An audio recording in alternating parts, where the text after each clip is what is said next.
नमस्कार दोस्तों, global news trend पर आप लोगों का स्वागत है। दोस्तों, पाकिस्तान से रिलेटेड न्यूज़ लगातार सामने आ रही हैं। पूरे इंटरनेशनल मीडिया पर आज के समय में पाकिस्तान से रिलेटेड न्यूज़ छाई हुई हैं। बताया जा रहा है कि आने वाले समय में पाकिस्तान कई हिस्सों में बंट सकता है और इसी को लेकर के यूएसए के एक थिंक टैंक अटलांटिक काउंसिल ने भी अपना एक स्टेटमेंट जारी किया है, जिसमें उन्होंने बताया है कि आने वाले समय 2033 तक पाकिस्तान और रसिया बिल्कुल कोलैप्स कर जाएगा। तो दोस्तों, आज हम लोग मान लीजिए पाकिस्तान के ऊपर डिस्कशन करेंगे। रसिया के ऊपर किसी दिन एक अलग सेपरेट वीडियो लाएंगे, उसके बाद में हम लोग रसिया के विषय में फिर डिस्कशन करेंगे। लेकिन उससे पहले आज हम लोग पाकिस्तान के इकोनॉमिक क्राइसिस, पॉलिटिकल क्राइसिस और उसके बाद में क्लाइमेट डिजास्टर पर चर्चा करने वाले हैं।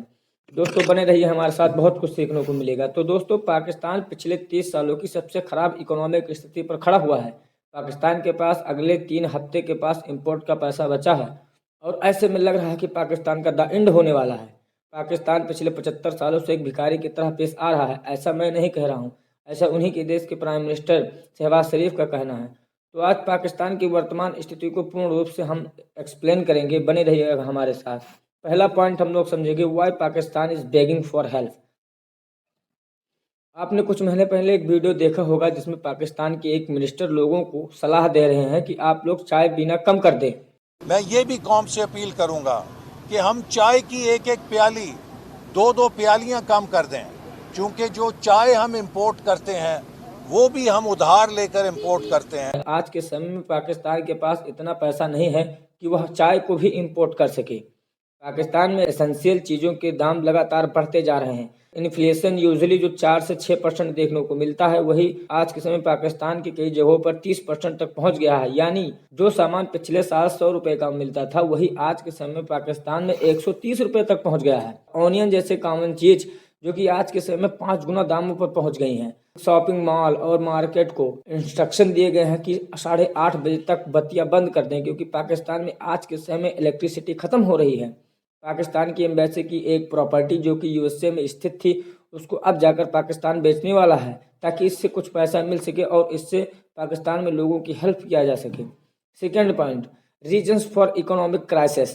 Pakistan back to back disasters का सामना कर रहा है, जिसके कारण पाकिस्तान में इकोनॉमिक क्राइसिस आ चुकी है। पाकिस्तान की पॉलिटिकल हिस्ट्री, क्लाइमेट डिजास्टर और इकोनॉमिक क्राइसिस, तीनों पॉइंट को एक एक करके हम लोग समझेंगे। लेकिन उससे पहले हम लोग पाकिस्तान की इकोनॉमिक क्राइसिस को समझेंगे, जो कि पाकिस्तान में एक प्रकार से डिजास्टर मचा हुआ है। पिछले कुछ सालों से पाकिस्तान की इकोनॉमी लगातार गिरती जा रही है और उनका कर्जा लगातार बढ़ता जा रहा है। उनके बैंक का मानना है कि इस साल पाकिस्तान की ग्रोथ रेट 2%, वही इन्फ्लेशन रेट 23% देखने को मिलेगी। पाकिस्तान के एक्सपोर्ट और इंपोर्ट पर जब हम नजर डालते हैं तो पाकिस्तान का एक्सपोर्ट $30 बिलियन है, वहीं इनका इंपोर्ट $90 बिलियन तक पहुंच जाता है। यानी कि ऑन एन एवरेज हर साल पाकिस्तान $30 बिलियन कमाता है और $90 बिलियन स्पेंड करता है। इसी गैप के चलते पाकिस्तान के फॉरेक्स रिजर्व में बहुत कम पैसा बचा हुआ है। पाकिस्तान की जीडीपी $376 बिलियन है और वहीं उन पर $274 बिलियन का कर्जा लग चुका है। तो देखो दोस्तों, इस लोन का इतना इंटरेस्ट होता है कि पाकिस्तान का जो सालाना बजट होता है उसका 1/3 हिस्सा इसी इंटरेस्ट पर चला जाता है और पाकिस्तान एक प्रकार से डेब्ट ट्रैप में फंस चुका है, जिससे पाकिस्तान को अगर निकलना है तो उसका केवल एक ही रास्ता है कि पाकिस्तान और कर्जा ले। और ऐसी स्थिति में पाकिस्तान को कोई भी देश कर्जा देने के लिए तैयार नहीं है। अब आज के समय में आने वाले 3 ही महीने में पाकिस्तान को $8 बिलियन कर्ज चुकाना है और पाकिस्तान के फॉरेक्स रिजर्व में मात्र $5.8 बिलियन बचा है। ऐसी स्थिति में अब चाइना पाकिस्तान की मदद करने के लिए सामने आएगा और पाकिस्तान को खूब पैसा देगा। पैसा देने के बाद में जब पाकिस्तान पूर्ण रूप से चाइना के हाथों में फंस जाएगा, तब चाइना उस पाकिस्तान का इस्तेमाल करना चालू करेगा। और यही चीज पाकिस्तान नहीं समझ पा रहा है, बार बार वो डेब्ट ट्रैप में फंसता जा रहा है। तो दोस्तों, अब हम लोग इकोनॉमिक क्राइसिस के बाद में क्लाइमेट डिजास्टर को समझेंगे, जिससे कि पाकिस्तान काफी परेशान हो गया है। पिछले साल पाकिस्तान के कई इलाके में बहुत तगड़ी बाढ़ आई, जिससे पाकिस्तान को लगभग $30 बिलियन का नुकसान हुआ। और $30 बिलियन उस देश के लिए बहुत बड़ा अमाउंट हो जाता है, जहां लोगों के पास खाने के लिए पैसे नहीं है, लोग खाने के लिए लड़ रहे हैं। वही पाकिस्तान ग्लोबल एमिशन में केवल 1% से भी कम कंट्रीब्यूट करता है, लेकिन फिर भी उन्हें इस बाढ़ की वजह से इतना बड़ा संकट देखने को मिला, जिससे पूरा पाकिस्तान की स्थिति बिगड़ गई। अब दोस्तों, हम लोग क्लाइमेट डिजास्टर और इकोनॉमिक क्राइसिस को समझने के बाद में अब पाकिस्तान के पॉलिटिकल क्राइसिस को समझते हैं। तो देखो दोस्तों, पाकिस्तान 1947 में हमारे साथ ही आज़ाद हुआ था, लेकिन पाकिस्तान का डेमोक्रेटिकली इलेक्शन 1970 में हुआ।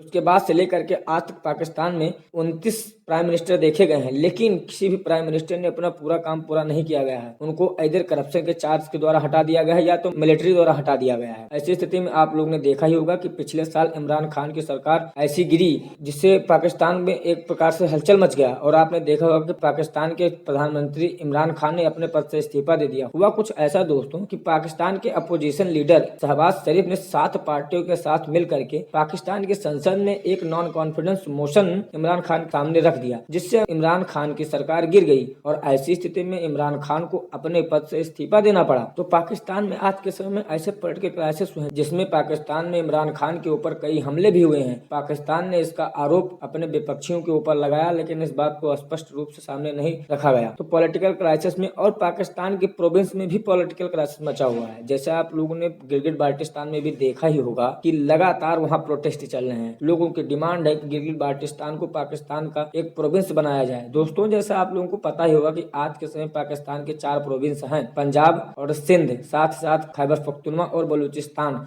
लेकिन आज के समय में पाकिस्तान में जितने भी उनके प्रोविंस हैं, सब में एक प्रकार से बवाल मचा हुआ है। तो अगर देखा जाए एक प्रकार से बलूचिस्तान एक प्रकार से अपनी स्वयं की आजादी चाह रहा है, तो वहीं खैबर पख्तूनख्वा पूरे पाकिस्तान पर कब्जा करना चाह रहा है। और गिलगित बाल्टिस्तान को लेकर के हमने अपने प्रीवियस वीडियो में आप लोगों को अच्छे से बताया ही है। अगर आप लोगों को गिलगित बाल्टिस्तान के बारे में अच्छे से जानना है तो आप लोग हमारे प्रीवियस वीडियो जाकर के हमारे चैनल की प्लेलिस्ट में देख सकते हैं। दोस्तों, तो आज के समय पाकिस्तान अपने प्रोविंस से तो लड़ ही रहा है, लेकिन उनके पास एक संकट और है, जैसे टीटीपी यानी कि तहरीक तालिबान, जिसको पाकिस्तान एक आतंकवादी संगठन मानता है, और वो भी आज के समय में पाकिस्तान के अंदर काफी बवाल मचा के रखा है, जिससे पाकिस्तान बहुत परेशान हो रहा है। और इसी तहरीक तालिबान को खत्म करने के चक्कर में आज के समय में पाकिस्तान ने अपने रिलेशन को अफगानिस्तान तालिबान के साथ भी बिगाड़ रखा है, क्योंकि अभी कुछ ही दिन पहले अफगानिस्तान तालिबान में पाकिस्तान ने एक एयर स्ट्राइक करी थी, जिसको लेकर के इंटरनेशनल मीडिया एकदम चुप थी। तो ऐसी स्थिति में जहां लोग पाकिस्तान में खाने के लिए मर रहे हैं,